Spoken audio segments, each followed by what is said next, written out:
What is going on, my dudes? So, check this out. In front of me is the Yamaha YZF-R3, and this is a bike that I've been meaning to review for a very long time, because it's one of those bikes that are loved not only by the professionals but also by people who are just starting out. Fresh off the heels of my Ducati 959 video, where I just recently released, the title of the video was, is the Ducati 959 a good bike to start out with? And I gave you my reasons why it's not a good bike to start off with. For one, it weighs a whole lot. Number two, it's got way too much power at 155 horsepower. And number three, it's a very aggressive positioned motorcycle. So here we are. We have the YZF-R3. This is the perfect bike, one of the perfect bikes I should say, to start out with if you're a brand new rider or a seasoned professional. It doesn't matter if you're a person who's tracking this bike or someone who just wants to commute back and forth to work. It's perfect for all types of situations. And this very bike belongs to my friend Max. Max has been on my channel before. We did the F900 XR versus F900R video. He's been on a few of my other videos as well. And there was another video where I made with Max where I taught him how to reacclimate himself back to riding a motorcycle, and he used this very motorcycle to do that with. So he loaned me this bike, so if you guys want to check out Max, make sure you hit him up on Instagram. I'll link his Instagram down in the description, but he's a photographer, so if you want to follow him, which I definitely suggest, make sure to check him out on Instagram, link in the description below. So let's talk a little bit about this YZF-R3. This is a 321cc two-cylinder engine producing 41 horsepower and 19.8 foot-pounds of torque. This motorcycle wet weighs 368 pounds, making it a very easy to ride motorcycle and not too intimidating for the person just starting out. Now, if you've watched my video with the 959, I mentioned several reasons why it's not a good idea, and one of those reasons is because it's a heavy bike. It's over 420 pounds. It is a replica race bike meant for the road with number plates on it and headlights, but in actuality it belongs at the track. But that being said, this bike is also a small little baby race bike, if you want to call it that. But what makes this bike way different than that 959 is the fact that this bike is made for people who are just starting out or someone who doesn't want all that power all the time. When considering a motorcycle for the first time and you're a beginner rider, you have to ask yourself certain questions. What are my aspirations as a motorcycle rider? And what kind of personality do I have? The kind of personality that you have will be similar to the kind of motorcycle that you actually buy. If you're craving adventure and you want to travel all around the US, then maybe an adventure bike is good for you. If you're interested in going on some dirt, but you're also interested in taking it on regular roads, maybe a scrambler is good for you. But regardless of the type of person you are and the type of personality that you have to start somewhere. It's not a good idea to start off somewhere where you're buying a big leader bike or something close to it, and it's got a very aggressive position, and then you're riding it for the first time on public roads. Not a good idea at all. This is why this R3 is the perfect bike to start out with. It's one of those type of motorcycles that you would ride, and it's for people who don't have or can curb their egos. If you can curb your ego, if you can store it away for a little while, not only it might save your life, but it'll also save you a whole lot of money. Because the second thing about this YZF-R3 that I want to tell you guys is the fact that you will, as a new rider, get into an accident at one point or another. You're a brand new rider, you might get into an accident, you might drop this bike, and it doesn't cost a lot of money to repair a motorcycle like this. As you can see, Max was smart. He put frame sliders on this bike because he's a new rider, something might happen, and something has happened. He got into 2 motorcycle accidents back to back on the same week, and if you've watched my video, I helped him back on his feet, and now he's riding confidently once again. But this is the motorcycle that he got into an accident with. Now imagine he had a Ducati. Imagine he had a $15,000 motorcycle And what would happen to Max? Max would be out with a lot of money out of pocket. Imagine he didn't have full insurance, which a lot of people can't afford these days. So buying a $15,000 motorcycle, not only is your insurance expensive, but the cost to repair the motorcycle is really expensive as well. So this is what makes this R3 a really good bike for beginners. This is why I highly recommend it. This is why I'm against getting a motorcycle that is very powerful, too expensive, very aggressive, lean angles, all that stuff in the beginning. And this is what I want to talk to you guys in this episode. So enough talking, let's take it on the road.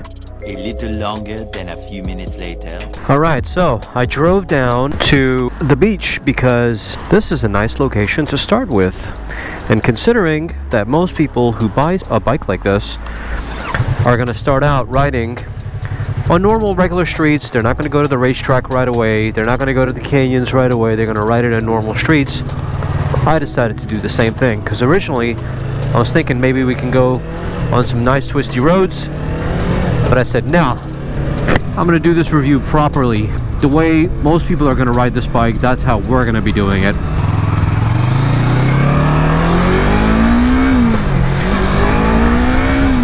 So you're a new rider. I originally started riding motorcycles with my KTM RC390, and so you might think to yourself, oh yeah, well, you know, you ride these big crazy Ducatis, 1,000 horsepower, 10,000 foot-pounds of torque, they're crazy fast, and then you're coming and telling me that I should be riding this little dinky thing? What's wrong with you, man? Well, I started off riding a KTM RC390. That was my first ever bike. I actually bought that bike. I took my CMS course, and then after the CMS course I learned how to ride. I went to the DMV, got my riding license, and then I had my first bike night. I think it was like 1 week after I got the motorcycle, and I was nervous as heck, man. Let me tell you, I was so nervous to ride the motorcycle from my house to Cycle Gear, but I was so nervous just to take it on the road. So you could only imagine what it feels like if you owned a Panigale as your first bike, a 959 or something like that. I could only imagine. I would be shitting bricks. But on a KTM RC390, I was nervous as heck to ride that thing to bike night, so you can only imagine. So fast forward almost a year later, and I'm riding all these crazy Ducatis, doing reviews left and right, and I've been a mentor to Max, and I helped him ride this motorcycle for the first time, taught him how to ride in a parking lot. Riding this little motorcycle is a joy, and for the person who's first starting out how to ride a motorcycle, this is perfect because the position of the handlebars are up. I'm not leaned over, hunched over that much as I would be on a more aggressive sporty bike like a Ducati or even an R6. My back doesn't get that tired, my neck doesn't get that tired. I can ride this bike on long commutes.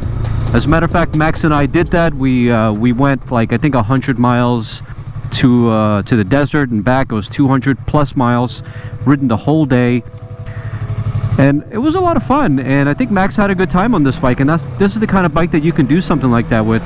So for a new rider to start out, you're gonna have a lot of muscle aches and pains when you're riding a motorcycle for the first time, because you're using all these new muscles that have been dormant, that you haven't used for a long time, especially if you're not that fit. Regardless, even if you are, there are muscles that you have never used before.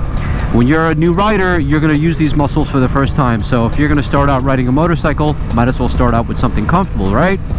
This is the answer. This R3 is the answer. It's a very comfortable bike, and at the same time it is not that intimidating when you're riding it, because the grip allows a little bit of slop, and that slop is designed that way. It is not a manufacturer's defect. The slop is not there to make the bike look bad or you look bad in front of your friends. It is there because the people who buy these bikes eventually remove them as they progress. And so the reason why that slop is here, which once again I will show you once we get to a light or a stop or something, is because they want the throttle to not be so sharp when you're first starting out. Because if the slop wasn't here, you would get pushed back constantly, and it just wouldn't make the ride very smooth for a person just starting to ride a motorcycle for the first time. That being said, this motorcycle can probably take a lot of cars on the street. On a drag race, it would be on par with a lot of cars on the street, and so it's not a slouch. On the highway, it'll easily do 85-90 miles an hour. I'm pretty sure it'll get to 100 miles an hour as well if you wanted to. There's a guy on YouTube that consistently takes this bike to the canyons. I don't think he modded the bike either. It's probably one of the newer R3s. And before I forget, this is a 2015 model. I forgot to mention that at the beginning, but it's a 2015 model. Regardless, they're pretty much all the same. Just the new one's got like a little fancy dash. That's about it. They're pretty much all the same. But there's this guy, he takes it to the canyons and he kicks ass, man. He beats out most of the leader bikes, and you wonder how he does it. It's all based on skill. Name me any professional, I don't care who it is, whether you're talking about Rossi, Marquez, any person who's a professional rider these days, and they all started with smaller bikes.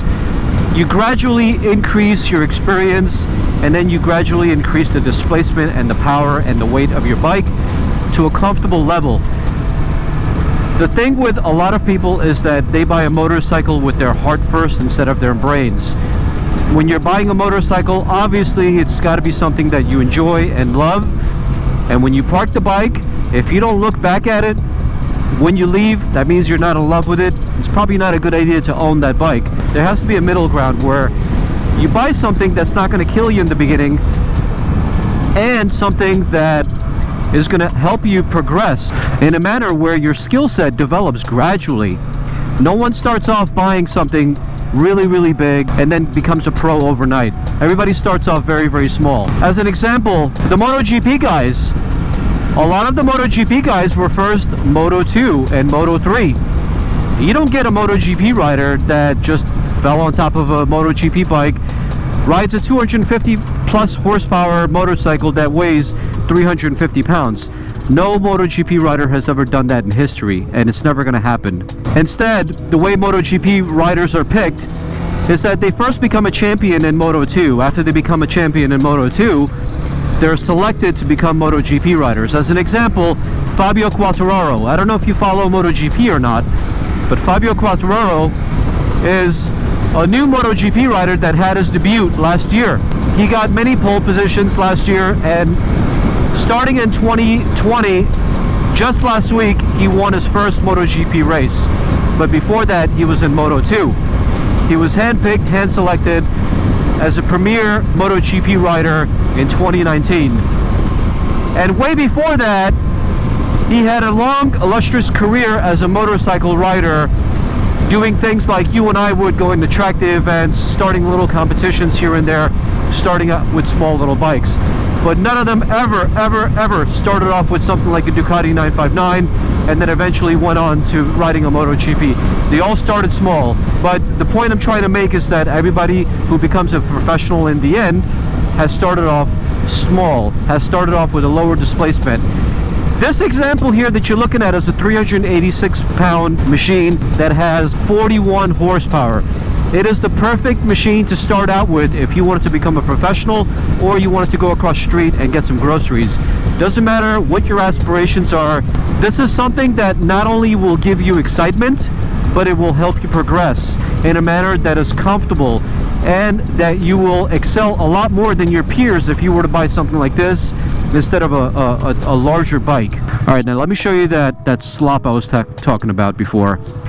Here's that little slop. You see, I'm doing this. This is meant to make the acceleration smoother. I have to twist this much, and then I start getting acceleration. But this slop is meant here for a reason. Now, once you're an experienced rider, you can get rid of that slop by adding a modification. I don't know what it is, but I'm sure you can find something on the internet.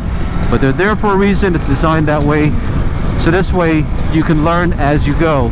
So, you can take this bike to the track. I bought my KTM RC390 and I took that to the track and I had a hell of a time. And as a result of taking that bike to the track, now I can comfortably take my F900R to the track and track it and not be worried that I'm going to smash the bike and kill myself. I've taken my Ducati 959 to the track, and I've done all that because I've invested in my training, But when I first started writing how to ride a motorcycle, I took many courses. 1 week after getting my motorcycle license, I went to SoCal Supermoto and I had the time of my life, and I jumped off their ramps and I had a fantastic time. To date, I've done about 9 courses. Instead of buying the most expensive motorcycle, buy something like this and invest in your education. That right there will make you a better rider, and that right there will make your friends envious of the kind of skills you have on the track. Not necessarily knee down on the canyons like most of them do, but on the track. You might think to yourself that 41 horsepower and next to 20 foot-pounds of torque might be something that you might get bored of. Well, let me ask you something. If you have this bike, or you're going to purchase it sometime in the future, and you do get bored with it, what have you done with this bike that you're bored? Are you cruising with it like I am right now, back and forth to work? Well, there's a possibility that you can get bored doing that with any kind of bike. It doesn't matter if it's a leader bike or an R3. So if you are bored with something like this, you haven't taken it to a track day event. You haven't done crazy things like I did, which is taking it to a quarter-mile track and doing drag racing with it. How many people do that?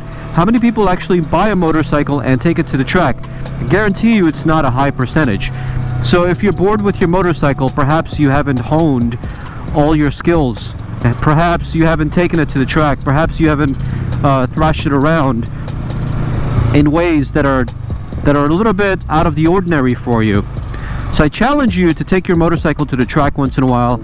I challenge you to have some fun with it in ways you haven't, and I guarantee you the boredom will go away. Alright, here goes a Porsche. Let's see if we can challenge him. Not just any Porsche, but a GT3. Hell yeah, baby. Me and you, let's go! I'm just playing, man. I have one too.